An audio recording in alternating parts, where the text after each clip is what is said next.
A very warm welcome to Ultimate Pool Extra. We've got a big week this week, a big show, and to try and talk us through what's going to happen on the show and what's happened this week and next week, we have three guests as well. Gareth Potts is our big headline, though, 4 times world champion, got through the Players' Championship this week. He joins us, as does Ultimate Pool Director Will Caldwell and Scott Ryan from the Ultimate 8 Ball podcast. Hi, guys. How you all doing? Morning. Hi, Simon. Gaz, I need to come to you first because obviously you got through the Players' Championship this week. A brilliant performance. A few days on from that now, how are you sort of feeling looking back at it? Yeah, good. Obviously, it was a tough group, so I knew that I had to play well. And yeah, I think on reflection, looking back at it, and certainly reading some of the stats that you guys put together from the whole weekend, I feel as though that is without doubt certainly the best that I've ever played at English 8 ball, and that even counts, back in the old days, even before the China days. I think that looking back at the stats, I think it has to be the best I've ever played. We don't ever really play such long distances. Those long frame matches would normally be more associated with money games. So I think to play a tournament over such long distances of 2 days, having looked back at the stats, I think that is definitely the best that I've ever played at English pool. Yeah, we're going to show you your sort of winning moment here. Lovely reaction when you won as well. It sort of almost felt like job done. But at what point in the weekend did you know you were playing some great stuff? Because you really hit the ground running. Like first match against Scott, you did six finishes. It was an incredible start. Yeah. To be honest, I knew that I was playing good in the week leading up to it. I hadn't over practiced, but I knew that the sets that I had played, I had a game with Liam White a couple of the days. I'd actually had a practice with Lee Kendall for the first time in God knows how long. So yeah, I knew I played Liam twice and I played Lee once, and then the rest of the time I just did a few hours on my own. And just, I have a few practice routines that I do, each day before I start to practice, and I like to complete them before. If I'm playing someone, I like to get there earlier actually and complete them. And I always find, depending on how easy it is that I'm getting through them, sort of tells me how I'm sort of hitting the ball really. And yeah, it was all of last week that I actually I felt good. Don't know why, because I haven't really played a great deal. Obviously, there's been a little bit of a break in the calendar, so I haven't played a great deal. Strange sometimes that you just drop down on the queue and it feels right, and it did for the whole week. We don't want to be giving Lee Kendall too much credit for a practice session with you, but yeah, good to hear that. Scott, what was that like? We were just playing best of threes just so we could get it finished. That's what you have to do, I guess. I love that. Scott, what was that like to sit back and watch? I mean, from commentary box, it felt like a computer game. It was PlayStation pool, wasn't it? It was. I feel sorry for Scott Gillespie in some respects, because I remember being in the arena when Gareth is he's given Scott a fair few hammerings on Ultimate Pool, and kind of there was nothing you could really do about it. It was just a tide of just constant perfection over the course of the entire weekend. There only looked like there was ever going to be one winner. Although give credit to Gio Edgar also over the weekend, who kind of came of age a little bit, and he's been threatening that for a long time. I'll say this: if you are really into your pool and you want to get better, there's no better person to model yourself on than Gareth Potts, in the sense of, I've sat and watched the guy practice for 2 or 3 hours, and I think I've said it to you several times, Simon. It blew my mind just how hard he works in practice and just how good he is in practice. And what you saw was somebody taking that unbelievable practice play straight out into the match table. And I don't care who he was playing that weekend, he would have given them a hiding. There was absolutely no doubt about it. It was beautiful to watch. And as a fan of pool, you couldn't ask for anything better. It was, if you wanted to give somebody a video of how to go out and play perfect pool, you'd pretty much show them that video. It was absolutely incredible. And well done, Gareth. It was incredible to watch. Thank you. Yeah. it really was. I mean, Will, from an ultimate pool perspective, when you've managed to get Gareth to come back and replay this game, that was the sort of performance and weekends we were sort of looking forward to seeing. Yeah, absolutely. I mean, Gareth's credentials speak for themselves, and we knew when Gareth came back to the game that he would put in, more time than anybody, because that's what Gareth's all about. He will practice and practice and practice until he feels his game is at the very top level, and it paid dividends over the weekend. He was absolutely fantastic to watch. Yeah, Gareth, you mentioned some of the statistics that were flying around. The number of break clearances and reverse clearances is just relentless all weekend. Felt like you only a handful you missed all weekend long. I could have picked any clearance from this weekend, but the one I've picked out, we're going to show you now, is one of my absolute favourites. And to me, this is a reverse clearance on this occasion off John's break. This sort of highlights everything that you're about. I mean, the precision, the control, the pattern was just absolutely amazing. This is the one where you made the cannon along the top cushion. Do you remember this one? Yeah, I do. Yeah, I've got a bit of a photographic memory actually when it comes to remembering the clearances. You could show me something from 4 or 5 years ago, and I actually still remember the pattern. So, yeah, I remember this frame. And one thing I do remember about this frame, obviously, before I start potting the balls, is how well did John hit that break, by the way. Yeah, he did all weekend long. He popped the cue ball up in there. Absolutely, that's almost to perfection. Okay, you can say that you perhaps don't want the cue ball quite that high, but because of the power. But yeah, in regards to the clearance, obviously there's two yellows that don't pop. The one on the top cushion, obviously touching the red, which I'm going to attack now. So I just play this with a tracer right hand side, and I just played it at a soft pace, knowing that I didn't want to bump it any further over because I knew I was going to be on this one into the middle. And if I push it any further, after I pop this one, I then can't pop that one. So it had to just be tickled, really, just so it passed the red. You say that, though, but the precision you have to have on that, because if you catch it, ball first rather than cushion, or you catch it too far, or you catch it too thin, all of a sudden you're not on anything. It's just the level of precision you have to go with that quality of control. Whereas a lot of players in that situation go in a bit firmer, but trying to make it open up a bit more. I just love watching this clearance.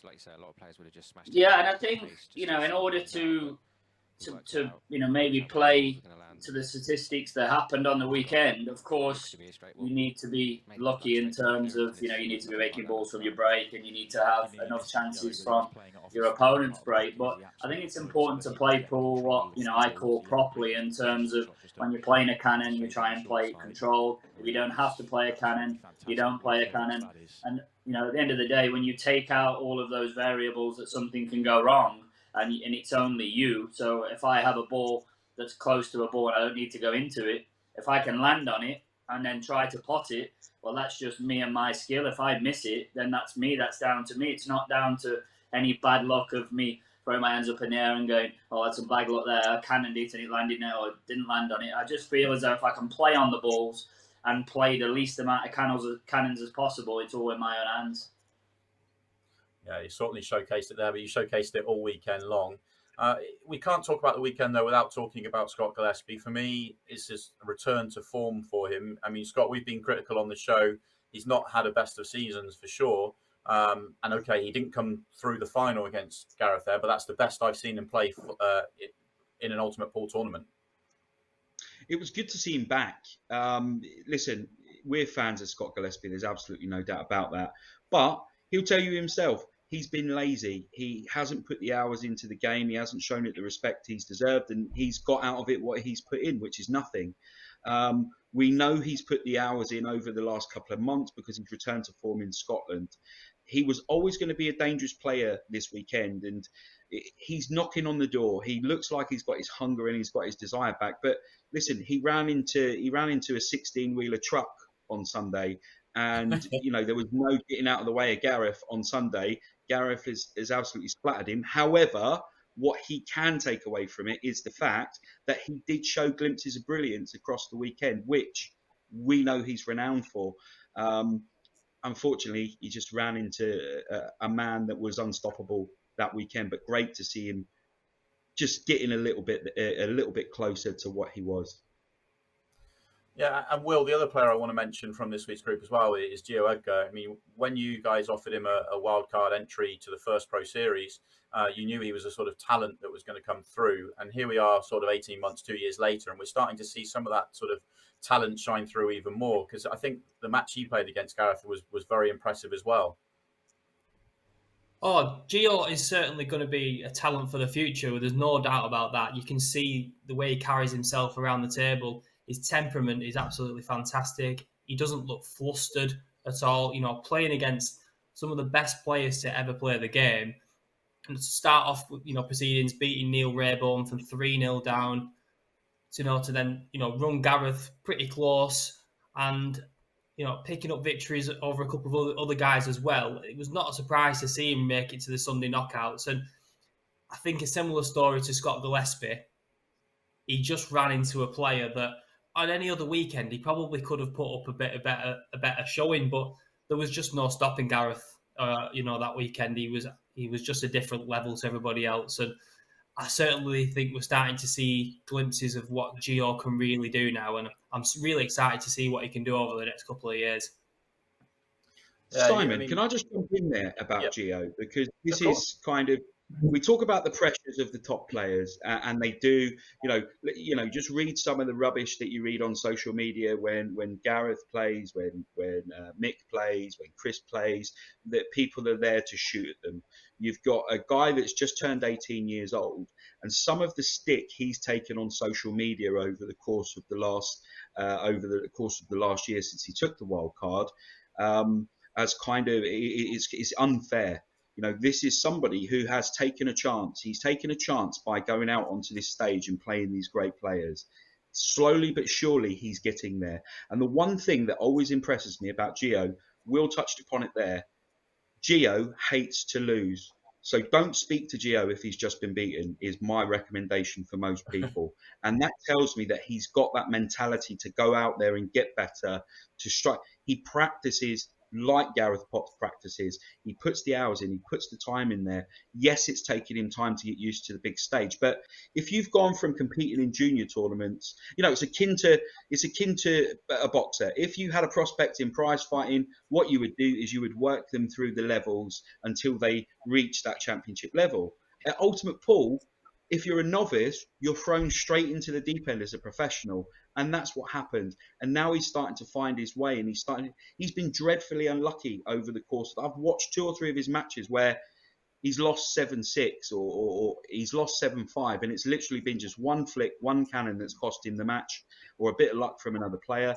It will happen. And I hope that one thing he takes away from this weekend is that he can perform at this level. And we can't wait to see what he does over the next few years, because he is a terrific prospect. Yeah, I agree with everything you said. And Gareth, obviously, your match against him in the group semi-final, he pushed you so hard in that second set, and maybe one decision towards the end of the set that kind of cost him a frame where it looked like he was going to go 7-4 up. You could well have been in a 6-throw shootout against him. Of course, he's given you the chance and you pounced because you've not let him back to the table. But huge credit to him for the way he sort of pushed you so hard. Yeah, I think taking away the group matches on the Saturday, where the game that I lost was, probably have to say, was the 6th favourite in the group, if you like, in terms of who you would choose. If you were picking the betting on who would go through, the amateur player of Lewis. And I thought that Lewis and John, to be completely honest, played very, very well on the Saturday. Obviously, Lewis beat me 6-5, and I was 5-4 up, and I didn't get another shot, so I didn't make any mistakes in that match. So I think it was a bit of a weird Saturday in terms of, to be completely honest, I felt as though Gio and Scott Gillespie weren't as good as John Rowe and Lewis Roberts were on the Saturday. It just happened to fall how the 6 red shootout worked, and how a few results went here and there. In my opinion, from what I saw on the level of play, those 2 guys played better. They ended up level. Remember, John Rowe was in. We were both on 2 out of 2 wins. We played the 3rd match. He then went and lost his 4th match. So he went from basically thinking there's a chance of 3 out of 3 wins and being guaranteed through to the next minute. He's running around in a 6 red shootout. That mentally is a very different place to someone like, Gio and Scott Gillespie, who lost their early matches, and then they're in a 6 red shootout. Well, they're flying there over the moon to be in a 6 red shootout, where how the other guys got there was a little bit more like, certainly John was a little bit more like, oh God, how I ended up in this situation. Having that happened and they came through the 6 red shootout on the Sunday, I felt as though Gio played unbelievably well against me, considering, like I say, I ran the first 5 or 6 or whatever it was. And Scott's right, he's with no disrespect, he's still a kid. He's only just turned 18 years old. He's a kid in terms of experience on the big stage in the pool world. I know he's beyond his years. He's not a kid in terms of when you speak to him, he's way beyond his years in that. But in terms of experience on the big stage in the pool world, he's 18. He just turned. So the barrage I hit him with in that first set, I think it would have been quite easily, for an 18-year-old lad to then just go, well, okay, that's me done. And to be fair, the way that he played in that second set against me, I think was the reason why people are saying, perhaps this was the time of the coming of age of him, because he did really play some good stuff in that second set. And I think it was even more impressive how well he played in that second set, given what had happened in the first set. Yeah, it's not easy to respond when somebody's firing. Just a quick one on that side. I mean, I think you worked the stats out for the Sunday alone, and I think I potted off 16 breaks, and I cleared from 15 of them. And the reverse clearance stats were there was 15 dry breaks against me, and I cleared from 13 of those. So when you put those together, I think it was 28 from 31 8 balls when I had the first chance. It's incredible, isn't it? That's bonkers. Yeah, and I've certainly never played to that level over that distance before, because we don't ever play pool over that distance, do we? Even back in the day, it was never that race, and the ultimate pool stuff is 7s and 8s. So there's never really been. I know that wasn't one match, but it was 2 matches. I played 9 sets on the whole of the weekend, and 4 of those first to 8, 2 first to 9s on the Sunday. So I think given certainly how well I played against him, certainly in that first set, I played well in the second set also, to be honest. It was just, he didn't let me to the table. And I think the point that you're referring to was, or the frame that you're referring to was the one in the second set at 6-4 to him. Bearing in mind, I was 6-4 down in that second set and I'd not done nothing wrong. The statistics show that it was just break clearance after break clearance either way. Everybody played great, I thought, on the Sunday. But the frame you're talking about was the one at 6-4 when he's played a double on the 8 ball, and I think he's played the double on the 8 ball into the wrong pocket. I said that in my post-match interview, that I think that he's played the double into the middle and it was thin. And not only was it thin, if he makes the double, he missed it thick, actually, because it was so thin. But even if he makes the double, the cue ball is flying all around the place. He hasn't got a clue where the cue ball's going. But if he plays the double into the other corner, he can control the cue ball and leave me no shot on my last ball. So I think that's one that we all have points in our careers that you look back and think, I learned from that one. And I think and after that, he didn't get another shot. So, that was one that obviously punished him. But I do think that he'll learn massively from that, and he'll learn massively from that tournament. And the way that he played in that second set, given, like I say, what had happened in the first one, I think was a huge credit to him and a huge credit to his temperament. Yeah, completely agree. Brilliant performance from him to push you as hard as you did, especially when you consider the statistics you've just read out, that when somebody's going that hard at you, very hard to stay with it. And he was able to do that, which shows that he's got a lot of talent there, and be interesting to see how his career goes over the next year or two and beyond. You've referenced the 6 red shootout. We can't talk about this weekend without talking about the fact that history was made. Our first ever 4-way 6 red shootout. And in truth, it was a little bit of carnage. We're going to show you the 4-way 6 red shootout now.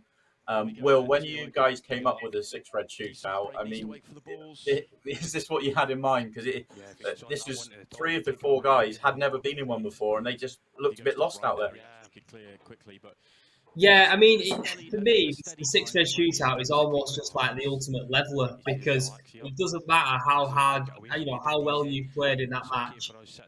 It comes down to who can get around that table the quickest, and it was just utter carnage, and it was exactly what we was looking for when we came up with the idea. It just produces moments of magic every single time. You can't not have an exciting six-red shootout. No, it's incredible. But Scott, let me throw it around this way. Especially for Lewis and John, who ended up coming the wrong side of the six red. They fought so hard for 12 hours, and as Gaz said, they played some really good ball along the way as well. And all of a sudden, 30, and in their case, 30 to 40 seconds of carnage, and they're done. It's a tough way to lose. Yeah, but look at it on the flip side, Simon. They didn't do enough to go through on their own merit without going to the six-red shootout. We don't. If you're a football fan, a penalty shootout is a brutal way to lose, but you've had the time to win the game.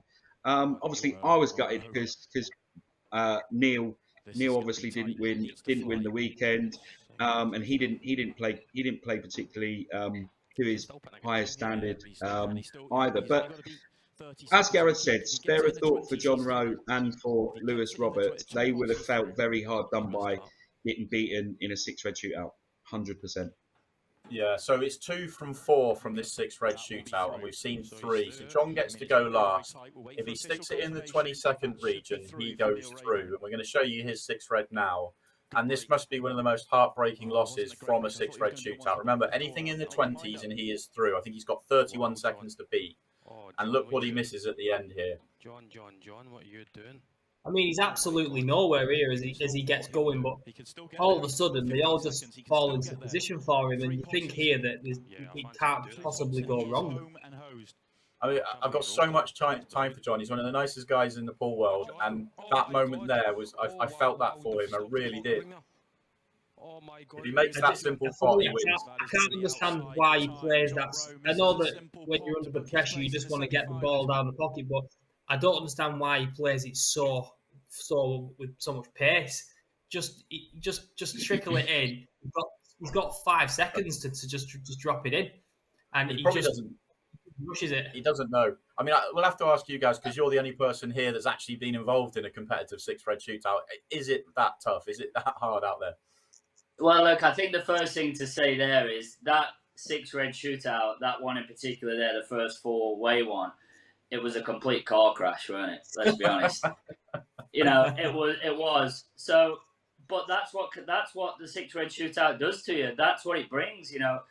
It could, you could have, me, Mick Mallion, and Tom Cousins doing it, and it could be a complete car crash. It's just what it does to you, and it's easy to sit certainly at home behind your computer, or whether you're watching it on TV on the free sports, and sit there and go, what's he doing? Oh my God, how's he played that? Why hasn't he took that one? What? Oh my God, that's ridiculous. He's a professional.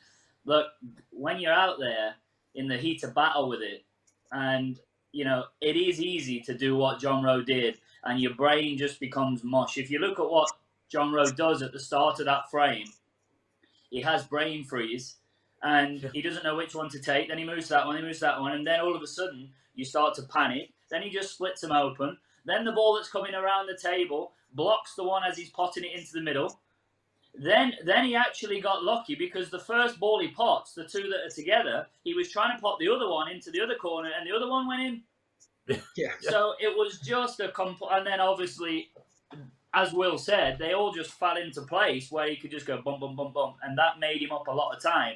Otherwise, I think he was in contention for, well, definitely the worst time in the history of six-red shootout and then he got down to the last ball, and of course you just think it's done then, and he just poked his cue at it, and it obviously just went from bad to worse, didn't it? Because it rattled, and it comes up and sticks to the top of the cue ball where you now can't pot it. So, but I think everybody's six-red shootout, to be honest, out of all four of them was pretty poor, but it can happen.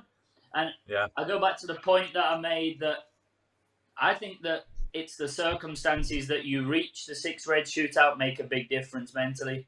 And I don't think that probably gets spoken about a lot because people say, six-red shootout, it's a six-red shootout. It is what it is. You have to break the balls and you have to pot them as fast as you can. And if you get a good split, great. But I think there's a little bit more to it than that. And in terms of, as I said before, I thought John and Lewis played better on the Saturday in terms of standard of play. And I know everybody gets their chance. I know everyone plays their 5 matches, but that isn't always a true reflection, because, you know, little things happen in half an hour matches that, you know, luck becomes a part of it. So I do think that they played the better pool, certainly out of Gio and Scott. But when it then comes to the 6 red shootout, my exact point that John was on 2 wins out of 2, thinking, well, I'm guaranteed to finish in the top 4, and the only way I'd have to do a 6 red shootout is to determine the placings, not to see whether I'm in or out. Yeah. With somebody like, you know, Gio, or certainly Scott, who lost, I think, his first 2 matches, he's then over the moon to be in a shootout to qualify for the top 4. So I think your mentality of how you get to the shootout plays a big part in actually how you feel at the table in the 6 red shootout. And I think the prime example of that was one of the ones I played was when me and Salby played the shootout in the pairs last year. We won the first match 3-0. We won the second match, and then the third match we were 1-0 up. And the next minute, within 4 or 5 minutes, Andy Craig runs round and knocks like a finish from nowhere against Mark. Then they clear again. Then I pop the 8 ball and went off. So then the next thing is we've gone from thinking we're through to within 5 minutes we're running around like lunatics in a 6 red shootout. Yeah. So I think your mindset of how you get there does play a big part in it, in my opinion. Yeah, well, I can tell you, we are going to show you that 6 red shootout in part 2 of the show as well. But yeah, the 6 red shootout, it's always carnage out there one way or another. But our history was made this past weekend. We need to move on because we're going to talk about the next week's Players' Championship. Not next week's, the week after, because we've got a break for the bank holiday weekend. But big news this week. And I need to come to you, Will, on this as one of the directors. Mark Allen has been announced as a wild card into Group 5 of the Players' Championship. There he is. And, you know, when you started OMG many years ago and now, you know, what is now Ultimate Pool, could you believe that you've got players like Mark Selby and now Mark Allen involved in these competitions? No, I mean, still sort of for me, I'm still pinching myself sometimes where I'm starting to have these conversations now with, you know, snooker players and, you know, players that have been around, you know, television for a long time and sort of household names. And, you know, they're now approaching us, trying to get involved in our game. It's absolutely fantastic to see. And it's just testament to where the game's come in such a short space of time. And to have someone like Mark Allen, you know, competing against some of the best players in the world next weekend, it's going to be absolutely fantastic to see. And, you know, looking forward to it so much. Yeah, it should be an absolute cracker. I mean, Scott, you know, Mark's been around the snooker world for a long time. He's achieved a lot of snooker, but he's also played a fair bit of pool in his time as well. Can we expect anything from him this weekend? Well, he's a remarkable player at Q Sports in general. I know previously he's had some great results from a pool perspective. You don't perform to the standard and to the level that he has and not have the ability to perform on this stage. The things that tend to catch the top snooker players out in this modern era is the pattern play and sometimes the tactical nous required. But he's going to be dangerous for anybody because if he hits his groove, I mean, how are you going to stop him from clearing up time after time? He knows his way around the cue ball. He knows his way around the table. But I will say this: it's unbelievable to see some of players that kind of we've watched on TV, marveling at them at snooker, choosing to come and play on the Ultimate Pool stage. I think that gives an indication of how far Ultimate Pool have taken the game up to now, and it certainly wouldn't surprise me to see other snooker players at Ultimate Pool. Will, can you give us some indication? Can you give us some freebies, some inside knowledge on our screen soon? All I'll say is I heard there's a couple of really exciting big ones coming. So what you got for us, Will? Well, guys, listen, I can't give you all my secrets, but what I will say is it feels like someone's passed my name around at a snooker event because my phone has not stopped ringing. Snooker Wow. professionals wanting to get involved with Ultimate Pool. So I'm not going to give any names. You're not going to trip me up that easily. But watch this space. There are big announcements coming from Ultimate Pool. Love to hear that. What I'm curious about, You what should I'm have been a curious about, politician. So what I'm curious about is, so for somebody like yourself, Gareth, who's an absolute elite player, top of the tree, how do you cope when you see a player like Mark Allen come in? Do you just think this is my world and you're not going to compete in it, or does it up your level a little bit more? Well, I've seen a lot of the snooker players play English pool before, and you're right in terms of what you said before of the thing that catch the snooker players out are the first thing are the patterns. If they've never played pool before, it doesn't matter how good they are at snooker. If they don't know the patterns, it's very, very difficult, because if you don't take the balls in the right order, you can't continue to get them finishes. It's as simple as that. But the other thing you said about the rules and the tactics, well, there isn't any now. There isn't. It's not like we're playing world rules and you can stand there and play a game of chess against them for 45 minutes.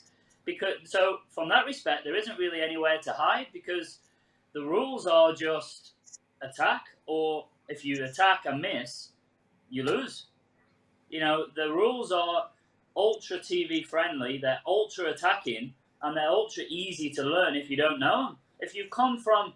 They're actually harder to learn if you've come from a background of playing the old rules, the world rules, the black book, whatever rule set you've come from. It's actually harder to then learn the ultimate rules, and the reason it is because when you're winning and losing is the reverse. I don't want to get too much into the rule situation, because I want to be completely honest. The rest of the rules are a load of rubbish. When you look at when you look at where the game is going, and when from a TV point of view, this comes from a guy that grew up playing world rules. Yeah. So, but when you know no different, and you haven't played American pool and played American 8-ball rules, and you haven't played the Chinese, and it's all you think, okay, they're great. When the rules before that, the old EPA rules, they used to stand there playing for an hour and a half to play one frame, and you used to think it was great. Well, that's a load of rubbish. From a TV point of view, from an excitement taking the game forward, it has to be these rules. People think these are a new set of rules. They're not a new set of rules. These rules have been played all over the world for 30, 40 years. In America, in every set of 8-ball, in every discipline of 8-ball, they play these rules, or almost exactly these rules, give or take one little variant in them. But basically, it's these rules. So people think, oh, these are new rules. They're not new rules. It's only us as English pool players, not just English people, but English pool players that has obviously played, in quite a lot of European countries. It's only us that have played, let's be honest, a load of crazy different rule sets, because the rest of the world have basically been playing these rules for a long time. So it's only us that have, been standing there for 40 minutes covering pockets. So from the rule set, if you've been brought up playing those rules, when you have a ball over the pocket, for example, at world rules, you're winning. It's great. It's security. It's all great. I've got half an hour in this frame here. I don't have to pot any balls. That's great. Well, at ultimate rules, you're not winning. You're actually losing. So the reverse of when you're winning and losing in the rules is the opposite. So when you've come from those rules, it's harder to adapt, because when you're winning and losing is the reverse. Where when you've got snooker players coming in and they haven't really played much English 8-ball before, so those rules are not embedded in their brain of when they're winning and losing. When they come in to play the ultimate rules, there isn't really many rules to learn. It's just pot the balls, break, pot a ball, and if you're good enough to clear, you clear. If you miss your finish, you're probably going to lose. So from that side of it, they don't really have any tactical stuff to learn. It's just they learn the patterns, and to be honest, that's the big one. But when you talk about players like Mark Allen and certainly Selby and the other players that have done well, snooker players that have done well in the past, like Tom Ford, he's done unbelievably well as a a snooker player, but he wasn't. He grew up playing English pool. Salby grew up playing English pool. Quinton Han grew up playing English pool. That's why they're so good, because they grew up playing pool and knowing the patterns. And then obviously they're unbelievably talented at Q Sports, hence they go on to do so well at the snooker. But they all got brought up playing English pool alongside snooker. So the snooker players that come in that have never played any English pool before, if any snooker players do come in, that is, that haven't played any English pool, even you talk about your Ronnie O'Sullivans or whoever it may be, they've never played any before and they don't understand the patterns. It's very, very difficult for them to learn the patterns. So the patterns are the ones that take a long time. As regards to the original question of Mark Allen, I know that he does play quite a lot of English pool, and I know this really through Ronan. And Ronan tells me that he's a really good player. So if Ronan tells me he's a really good player, then, he is. So I think with somebody like Mark Allen as well, if he's played English pool before, obviously his credentials on a snooker table go without saying. So I think if you put all that together, and I personally think somebody like Mark Allen with his technique and cue action, he's got quite a short, compact cue action. I think that's perfect for English pool, especially on the conditions we're playing in now, on these brand new tables that play so quick, brand new balls, and the way that this new superfine cloth plays, it's almost like playing on glass. And I think having that short, compact cue action will definitely be beneficial to him on a pool table. Well, we will find out in about a week's time or so. It'll be bank holiday this weekend, but we'll be back for that following weekend. Let's just quickly show you the group he's going to be playing in. We're going to do a deeper dive into this group on next week's show. But if we can show you the lineup that Mark Allen is joining, and you can see Eddie Barker, Emma Cunningham, Mick Hill, and then you've got Mark Allen, Ronan McCarthy, you've just mentioned, Gareth, and Luke Gilbert. It is a fascinating lineup that, of course, Mick Hill will be the big favourite for with everything he's achieved, but there's some big hitters in there. We will do a deeper dive into that group next week, so make sure you tune in for that. And I'm happy and excited to say that we will be joined next week by Mark Allen on the show as well to find out what he thinks of the group that he's been added into as well. So something to look forward to. One last thing to do on this part of the show, Scott, and I've been looking forward to this because it is time just to announce the results of last week's picking game. If you haven't heard before, we have now set the forfeit, and Gaz, I'm not sure if you've heard this yet, but the forfeit is the loser of this picking game has to go for a swim in Blackpool in December after the event at the Pro Series. And let's show you what the scoreline is right now. It was 9-8 to you, but I got this week right because I got to pick Gaz. So thank you, Gaz, for winning me a point and tying up the scores. I didn't fancy the swim. And Scott, you had Neil, who didn't play his best ball. So I'm just to make Gareth aware of the rules that somebody gets to pick first, and Simon got to pick first. Did you pick first on that one? No, I did not. Oh well, nice. So we're all square anyway. So that is, we will do the pick for the next group next week on next week's show as well. I think just one thing to mention, Si, quickly before that gets wrapped up on that tournament in particular, the players, is, as I said before, I don't think we've ever played. Well, I don't think we haven't ever played a tournament that is over that distance. Everybody plays everybody in a race to 6. For half an hour, but I think 99% of the matches all finish because of the shot clock and the standard. So you're playing 5 matches race to 6. Then when you get down to the top 4, it's 2 sets first to 8, and then 2 sets first to 9 in the final. So I don't think that there's ever been a tournament that's been a longer distance than that. So what that does is it definitely makes the favourite for the group, whoever that may be in that particular group, it makes that favourite, in my opinion, a much bigger favourite because it is a long race. You've got your 5 matches. You only need to finish in the top 4.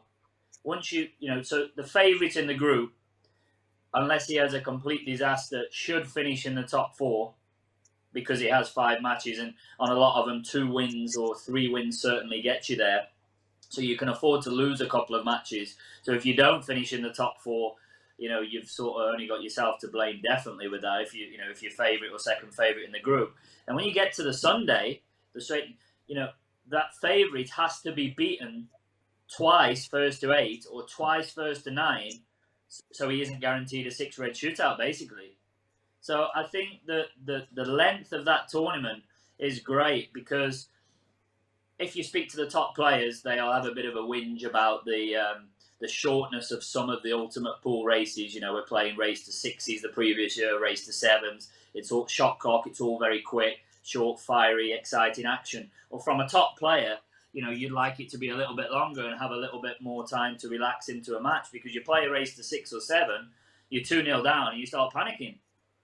Where over that format, over that tournament, you're 2-0 down in your first match, it doesn't really matter. It doesn't really matter if you lose the first match, you know, you still think I'm going to be okay. So it will be interesting to see who comes through all of these groups, because, like I say, I think that the favourites and the big players in each group will be able to relax a little bit more. And when you can relax a little bit more, I think that you will see a better standard of pool. Yeah, I think that's a really, really, really good point, and obviously that's helping us, Scott, when we go to do our picks next week. We can factor that in.